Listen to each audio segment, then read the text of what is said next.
if you're looking to get better results from social media in 2026, then this is the video to watch. If you want more reach, more followers, or better engagement, I'm going to be covering the things that are actually working on social media platforms this year. I'm going to be covering Facebook, LinkedIn, Instagram, TikTok, Twitter, and a couple more as well. So this is going to give you a bird's eye view of what's actually working to get better results on each of these platforms. Now, this video is part 2. I will link part 1 below, where I talk about the more general marketing changes that have happened and what that means for you as a small brand to get better results overall. Hey, I'm Autumn Wilson. I am a social media strategist dedicated to making social media simple for solopreneurs. I'm a social media and marketing manager for brands around the world. I've worked with over 25 different brands over the past few years and have accumulated all of that knowledge to my real passion, which is helping solopreneurs better manage their social media content so they can get better results. Look, as a solopreneur, you're juggling every single thing in your business. I get it. I am one of you. So it's really important that social media doesn't take up all of your time. This shouldn't be a second full-time job. So I've gathered all of the knowledge and everything that I know through working with all of these brands and trying different approaches, and I drill it down into the simplified steps that make sense for solopreneurs. There's a lot of great marketing advice out there, but a lot of it is geared to people with tons of extra time or marketing teams or a VA, not for the solopreneur that's literally doing every single thing in your business. So that's what I'm here for, and that's what I'm dedicated to providing for you. So in this video, I'm going to be diving into each of the specific brands or channels that I already talked about, what's changed over the last year within these channels, and how that can help you move forward to get better results. Now, like I said, this is part 2. In part 1, one of the key things that I covered and what to let go of is trying to be on all of the platforms. So just because I'm covering all of these platforms in this video, I'm not telling you to be on every single one. Actually, the opposite. If you go back to part 1, which I'll link below, you'll see there's a whole section where I talk about why it's important to just drill down into the 1 or 2 social media platforms that matter the most. The video that I'll insert here is a clip from a live webinar that I did in January of 2026. But throughout the year, I'm going to be coming back to this video and providing any updates or changes that might affect what I said in this video. So make sure you hit like on this video, subscribe to my channel, and I will keep the description updated in this video, and I'll also provide any updates in the comments. As I go through, if you've got questions about some of the things that I mentioned, just drop them in the comments and I'll hit you back really quick with an answer to help you move forward. All right, without further ado, let's get into it. We're going to dive into each of the specific social media platforms. These are all the ones that we're going to cover today. If there's ones that I've missed, just drop it in the chat or wait till the Q&A at the end and ask me about it. There's a ton of them out there right now. I'm just kind of going through the main ones. All right. And like I said, we're just scratching the surface here. Every single brand is unique, and there is really no one-size-fits-all approach to social media marketing. And honestly, that's part of why I started the Simply Social Media Society, because I was sick of seeing so many of my friends trying to follow these generic social media advice and not getting anywhere. So I wanted to create a space where they could get personalized advice that's actually catered to them and their specific brand, because everyone's different, everyone's unique, right? And so I want to give you that caveat before we dive in, because this is very general, right? I'm not meant for this to be generic advice. I'm not meant to say like, oh, just follow this advice, this generic advice, and you'll be fine. It's definitely going to help, but it's not going to take you all the way. This is going to give you the starting blocks, and then you're going to need to get that kind of personalized strategy to make sure that you're kind of using these things in the right way, right? Social media marketing is very nuanced. I don't take the same approach for any of my clients. Every single one has a unique strategy and a different approach. Their content performs differently. The times of day that we post is different. The amount of times we post is different for every single brand. So I want you to keep that in mind as we go through these platforms. I'm just kind of giving you the general rule of thumb as this is what works or what doesn't, and then knowing that you're going to have to do your own kind of personalized reflection and data gathering to figure out the right way to move forward for you. So these are in no particular order. I've not ranked them in terms of importance at all, because I genuinely believe that it's different for every brand and that you should really be focused on one major social media platform for your brand, maybe two.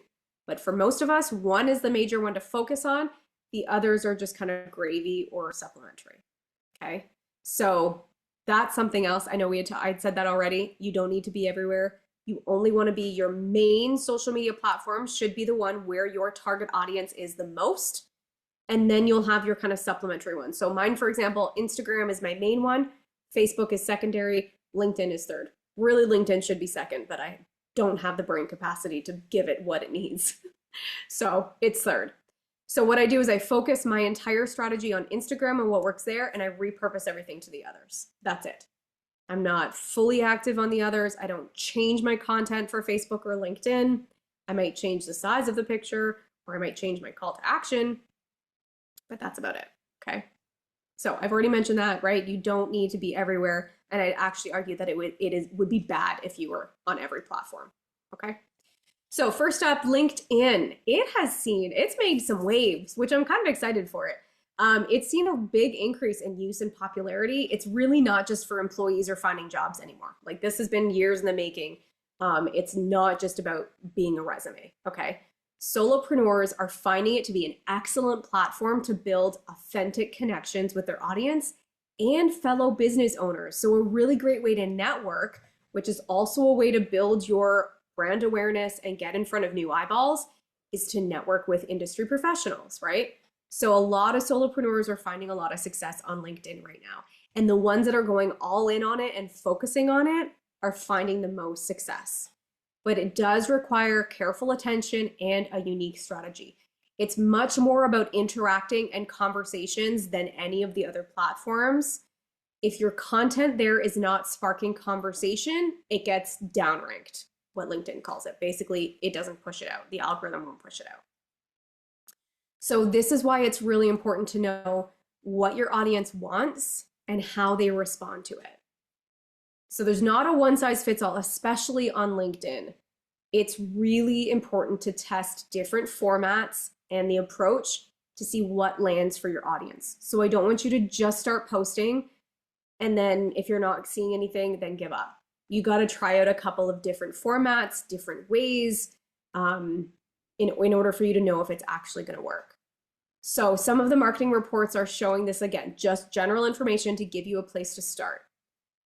Polls and carousels are best for reach on LinkedIn right now. So if you're trying to reach new people, polls and carousels are the way to do it. Carousels are best for interactions. For those who don't know what carousels are, it's a post that's got multiple images or graphics in it that people can swipe through. Okay. Company pages versus profiles. People ask me that a lot. Which one do I use? Really doesn't matter. Both of them report good results. So it's not a matter of doing both, but just picking one and sticking to it. So if you want to be known more for your business brand name, go for a company page. If you are more of a personal brand, you're an individual, maybe a coach, right? And you don't have any other kind of supplementary coaches with you, or you're not building this kind of big empire, go with a profile, a personal profile, okay? So it's not about doing both. Don't try to do both. Just pick one and stick to it, right? And LinkedIn really has become not just about professional content anymore. We have started to see more conversational posts, some trending things, pop culture references, and memes, ironically, going hog wild all over LinkedIn and then doing really well. So it really is becoming the place where people are interacting and chatting, and brands are seeing some really good results on there. Again, LinkedIn requires a little bit more time and attention, I would say, than some of the other platforms, but the people who are investing their time into it are seeing really good results from it. That's why I said it really should be second in line for me, but I don't have the brain capacity for it because I don't have the time that I would need to dedicate in order to do it well, right? And I've just accepted that. I'm like, it could be really good for me. Not right now. It's on my list. It's on the list, and that's fine. Okay, TikTok, my least favorite social media platform, just personally. So the TikTok roller coaster has been going on for a long time, a whole year, pretty much. The beginning of last year, it got banned there for like 24 hours, if anyone remembers that. And then it came back all around who owns TikTok. So it got banned in the United States only. because the US did not like that it was mainly owned by a Chinese corporation and that the US did not have any control over the data or anything like that. TikTok does some weird things with its data. That's why I no longer have it, and I don't use their program CapCut anymore either. They're very tricky about what they can use of yours that you post, and I don't like that. So that's why I went off of it. And that's also why a lot of creators left the platform as well. There was a lot of uncertainty around whether or not it was going to get banned. The deadline to sell it to a US company kept getting pushed all year long, literally every week. We were looking at like, is this going to be it? Is it going to be banned? Nope, just kidding. We're going to push the deadline. So it was kind of like a saga of will they, won't they, like Ross and Rachel style. It was very frustrating. So a lot of major creators left the platform because of all the uncertainty. They were just like, nope, forget it. A lot of them went to Instagram or they went elsewhere. However, people were still using TikTok. They didn't really lose their audience entirely. We expected a lot more of an exodus than there was. So brands are still seeing success on there, mainly with a younger demographic. It's still popular with a younger demographic, so like 18 to like 20s, early 30s. Very successful there. There was a decline in results across the board for everybody, but it was still where small brands are starting to see the most growth and interaction. So something to keep in mind. So Instagram changes. They obviously saw an opportunity with TikTok going through its craziness to kind of move into the top spot as the go-to social media platform, right? So they started doing a lot of changes and changing their interface a lot to focus more on video. You'll notice the Reels tab interacts a lot like TikTok does. So a lot of these feature changes over the past year were all kind of in response to that. It was also about giving people more control over the content that they see. So Instagram started being very open about how the algorithm works and what's going on behind the scenes, and then even giving people the freedom and ownership over what they see. So you can now go in and see, like, I don't want to see content about these things anymore. I want to see more content about these things. So you have more control about it, right? Apparently, Instagram has said this is supposed to help us small brands show up in people's feeds more. That remains to be seen. We're not quite sure. It's still a newer feature that's come out. Across the board last year, brands did report a decline in reach in interactions and impressions, okay?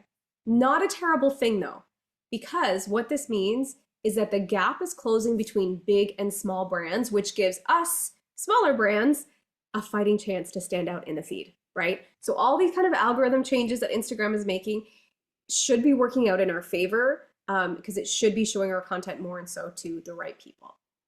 Carousels have been providing surprising results for brands, getting better reach, better impressions, and better interactions. So if you're looking for those kinds of results, then definitely consider putting carousels into your strategy.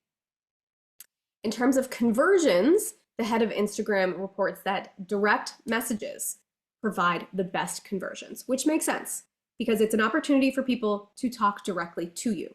So what this means is focus on getting people into your DMs.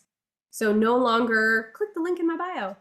You can definitely still do that, but if you really want those conversions, if you want to develop those conversations, get people in your DMs, start having a conversation with them, and that's how you're going to convert them.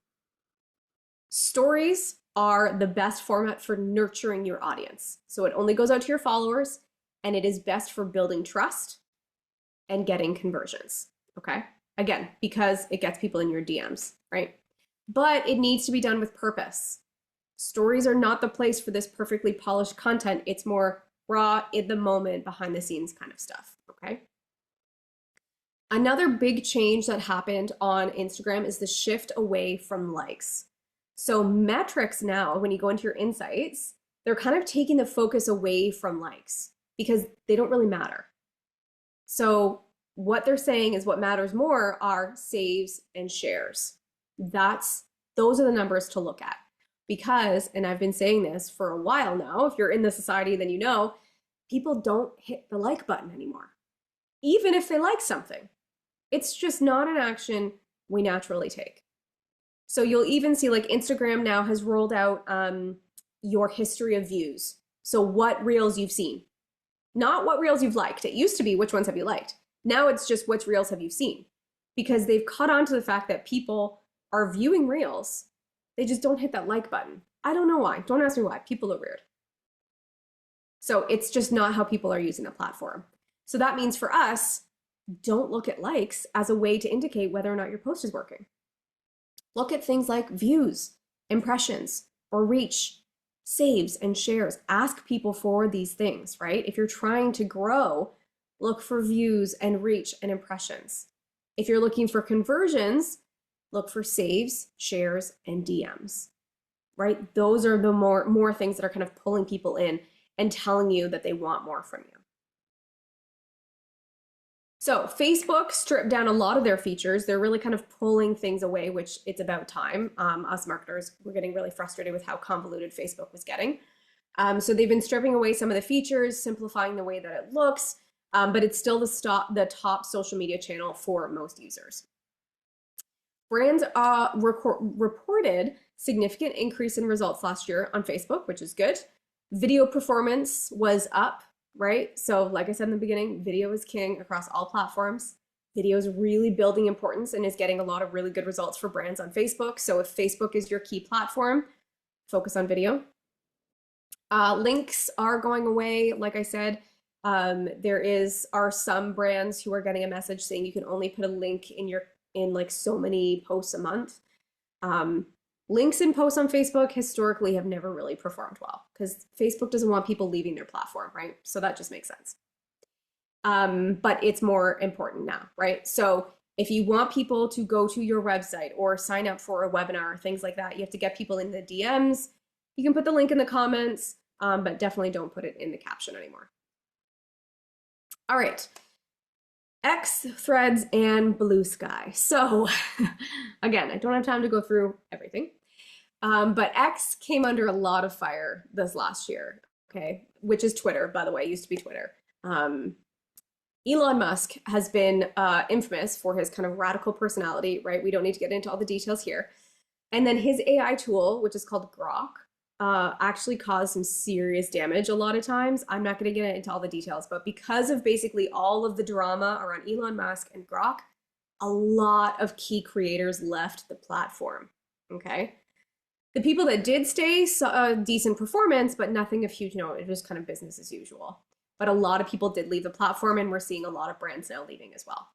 So what I would recommend, unless your audience is there, you've been posting on Twitter since the dawn of time, and it's working, keep going.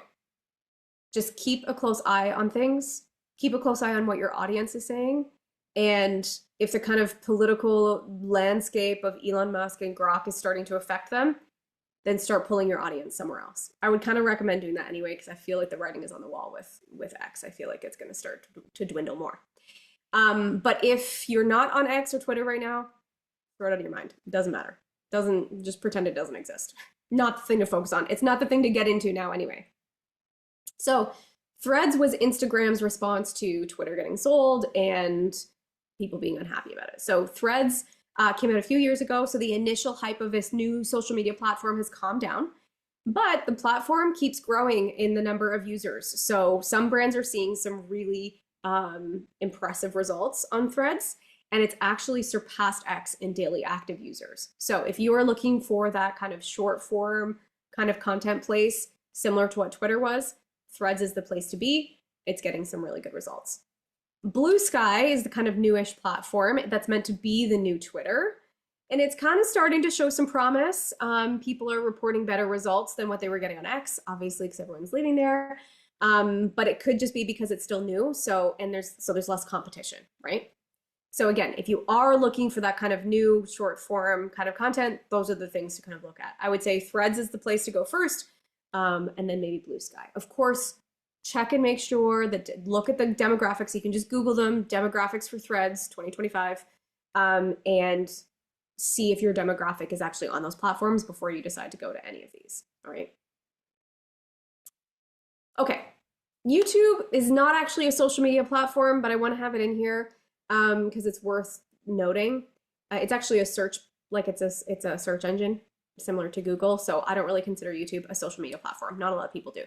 But I did want to mention that it actually surpasses TV for viewers, which is really interesting. So it makes it an excellent place to reach a lot of audiences. So if you are looking to grow this year in your brand, I would highly consider YouTube. It is going to be my main focus this year, getting up and out and running on YouTube. So it continues to grow in users and results for brands. I would say YouTube has probably been the most like consistent over the last few years in terms of growth. People just keep getting better results. So it's definitely the place to jump onto if you are looking to grow and kind of expand and reach a new audience. YouTube would be the place to do it. Pinterest kind of came in with some sneaky growth. It was kind of surprising about the growth that it saw. So we're seeing predominantly a female audience, ages 25 to 34. So if that's not your audience, not worth you being on. And people are not just using it for like decor or fashion inspiration anymore. They're actually using it to kind of discover new things. So even service-based brands are seeing some success there as well. So it's worth looking into if your demographic is females between the age of 25 to 35, something to look into. Reddit, debatable whether or not this is a social media channel. I wouldn't say that it is, but it's definitely worth noting because it's really becoming a huge player. A lot of brands are noticing good success with it, specifically in getting discovered through AI sources like ChatGPT, because it's a key source where AI is getting its information from, which is really random and kind of sad because there's so much misinformation on Reddit, which kind of makes you trust ChatGPT a little less, right? Or the AI a little less. It's not always correct. So that explains it.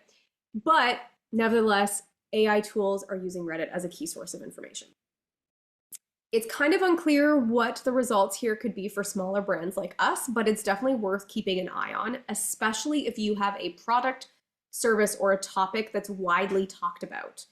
You'll likely find conversations happening about it on Reddit. What I would recommend, if you are thinking about a new platform and you think, oh, maybe Reddit is the place to be, if you want to start getting kind of more global reach, just go in and look around first. Kind of look at what the conversations are happening around it before you decide to go all in on it, because it is going to be a little bit more heavy lifting. It's going to require you to be part of a conversation. Think of like Facebook groups in the early days where you have to like constantly like be paying attention and listening to what people are saying and then like replying to comments. That's what Reddit is. So if you have a little bit more of a global kind of product, service, or a topic, that's something to think about there. If you're a little bit more smaller, like for me, for example, the conversations around social media marketing that would be happening on Reddit are just a little too big. Like they're just like big ideas, big things happening, not a place for me to go to kind of find my target audience. My people are not on Reddit, typically. That might change. It's something I'm keeping an eye on, but not right now. Okay, so we covered a lot. We covered a lot of the general changes that affect how we approach marketing overall, and then some of the more kind of specific platform changes. I'm going to kind of pull it all together here for you in a minute. If I had to drill it down into overarching things to focus on and forget in marketing this year, I would say forget being everywhere and doing everything. It's not going to work for you. It's just going to burn you out, and it's not going to get you good results, right? Today was about giving you the pinpointed, simple things that you can do or not do on social media so that you don't have to be everywhere or do everything. So what I want you to focus on is where you get the most conversions and then use social media to feed that, okay? So marketing is an entire ecosystem. So what are your next steps here? It's important to take what we talked about today to inform a strategic approach to your social media posts, okay? So one that does not take up all of your time. So this was just hopefully now you have a clearer idea of, okay, which social media platforms you should focus on, and then what are the key things that you should be doing on those, right? You don't want this to take up all of your time, and you don't want to focus on things that don't matter and don't get results, right? You want to focus on the things that get results. Okay, thank you so much for watching this video. I hope that was helpful to kind of drill down into the key areas that you can focus on in each of these social media platforms. If there was a platform that you were hoping I would cover but didn't, leave a comment down below and I'm happy to do a follow-up video or just chat with you in the comments to help give you some direction on what makes the most sense for that platform. I tried to stick with just the major ones here to keep it nice and focused, so the video wasn't too long. So if there is something extra questions that you had, make sure you drop it in those comments and I'll reply as soon as I can. So I would appreciate it if you could like this video, subscribe to this channel, help a girl out to build out this channel and make sure that I continue to make these videos that help you be more strategic, more consistent, specifically designed for solopreneurs who don't want social media to be a second full-time job. I'll see you in the next video.